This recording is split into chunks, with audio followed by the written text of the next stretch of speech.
நிகழ்ச்சியில நம்ம பார்க்கக்கூடிய காரியம், நாம பாத்தீங்கன்னா தேவனுடைய பிள்ளைகளாய் மாறினதற்கு பின்பு தேவ குமாரனும் குமாரத்திகளுமா இருக்கும்போது நம்மளுடைய வாழ்க்கையில நாம எந்த முடிவுகளை எடுத்தாலும், நம்ம எந்த காரியங்களை சிந்திச்சு இதை செய்திடலாம் அதை செய்திடலாம், அப்படி செய்தா நல்லா இருக்கலாம், இப்படி செஞ்சா நல்லா இருக்கலாம், நிறைய காரியங்களை சிந்திப்போம், நிறைய காரியங்களை யோசிப்போம். ஆனால் பார்த்தீங்கன்னா என்ன நடக்கும் அப்படின்னு பார்த்தீங்கன்னா அதெல்லாம் ஒன்றும் நடக்காது. அவர் என்ன நினைத்தாரோ, அவர் நம்ம வாழ்க்கையில் என்ன செய்ய உத்தேசித்தாரோ, எதை நினைத்தாரோ அது மாத்திரமே நடக்கும். அப்போ மாம்சத்தின் சிந்தனைகள் எல்லாம் வீணானது இல்லைங்களா? மாம்சம் அழிந்து போகக்கூடியது. நம்ம மண்ணிலிருந்து எடுக்கப்பட்டோம், மண்ணுக்கே திரும்புவோம்.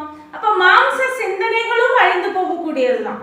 தேவ சிந்தனை என்ன, தேவ சித்தம் என்ன, தேவ திட்டம் என்ன, இந்த பூமியில நாம எப்படி வாழணும் அவர் விரும்புகிறார், அந்த காரியங்களை நம்ம பார்க்கணும்.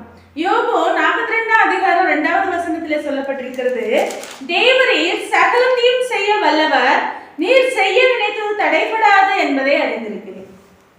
நாம என்னதான் நினைத்தாலும், என்ன படிக்கலாம், என்ன உயரலாம், என்ன செய்யலாம், எப்படி வாழலாம் அப்படின்னு நிறைய திட்டங்களை நம்ம போட்டாலும் அவர் செய்ய நினைத்தது தடைபடாது. நாம் அவருடைய கைகளிலே இருக்கிற களிமண்கள். அவருக்கு என்ன விருப்பமோ அதன்படி அவர் நம்ம என்ன பண்றாருன்னா வணைந்து கொள்ளுகிறவரா இருக்கிறார். அவருக்கு பிரியமான பாத்திரமாய் வணைந்து கொள்வார். அவருக்கு இஷ்டம் போல நம்மை பயன்படுத்துவார். அது நமக்கும் சந்தோஷமானதாயும் ஆரோக்கியமானதாயும் இருக்கும், மற்றவர்களுக்கும் அது பிரயோஜனமாயிருக்கும்.